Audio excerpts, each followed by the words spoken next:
Wow, wow, wow. So I'm over here watching Gervonta Tank Davis versus Lamont Roach. Jr. thought it was gonna be an easy fight. I'm still waiting on them to announce the winner. But let me break it down a little bit so far from my eyes. Now I did watch the fight on mute, but started out kind of slow. Both of them, Tank's known to be a slow fighter.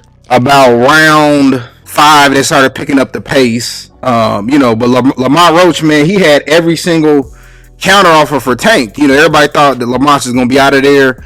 I thought Lamont would have been out there by like round 5. I'm lying, about 7, 8. But every time Lamont was catching Tank. Now he didn't have a lot of power on his shots, but he caught him a couple of times. Caught him a couple of body shots. Caught him a couple shots to the head. Of course, Tank was catching Lamont, but Lamont was eating Tank's punches. Now, this is what's pissing me off. In the 9th round, Tank Davis voluntarily takes a knee to get his face worked on.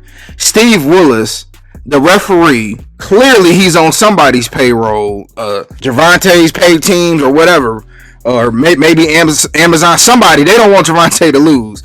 Instead of getting your mandatory 2 points deducted, the ref goes over there and has a conversation with him about it. And this is what I be talking about, man. This is what I be talking about in boxing. Hold on. Give me 1 second, y'all. They about to announce who the winner is.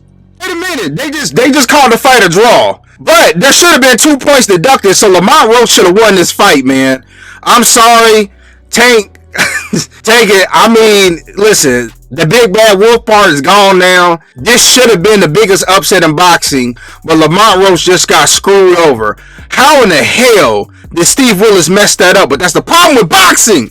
That's the problem with boxing, man. And this is why people are tired of the sport. The man voluntarily took a knee. Those 2 points should have went to Lamont. Had that happened, we would have had a new world champion at 135 pounds. And see, this is what happens a lot of times when it comes to these fighters, man. You got a hit list and, all of this. You're supposed to be the biggest paid fighter, and you're cherry picking. You don't want to fight Devin the Dream Haney. You don't want to fight Shakur Stevenson.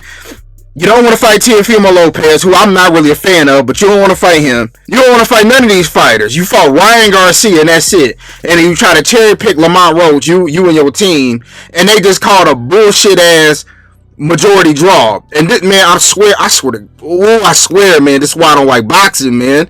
This is why how do you mess that up? But see, referees have always done stuff like this. If I was Lamont Roach's team, I would try to contest the fight, because that should have been a mandatory knee. Everybody, I'm sorry, Lamont Roach should have won this fight, and this would have been the biggest upset, honestly, in the last several years. But shout out to Lamont Roach, man. He made a fan out of everybody. I mean, he tested Tank's power. Tank's had this whole, when I touch you, you're going to sleep. But I'm sorry, man. Lamont, yeah, Tank had the better power shots, but overall, Lamont Roach, man, he was boxing Tank, man. You know what I'm saying? But of course, Tank got gifted a win. But I'm gonna break down some more fights. I'm gonna break it down more tomorrow. I'm about to go to sleep, man. I'm so disappointed. And another thing too. Shout out to Gary. I know it ain't Gary Russell Jr., but the other Gary Russell winning the world title the fight before Tank. I'm sorry, I wasn't paying $84.99 for this, man. This was not a stat card that should have been $84.99. When last week I paid $25 to get a stat card from the zone. So I'm sorry, PBC, I gotta step it up, but I can't believe Lamont Roach Jr. was just robbed of this fight. But I just want to get my quick thoughts about it. Do y'all agree, disagree? Let me know what y'all think.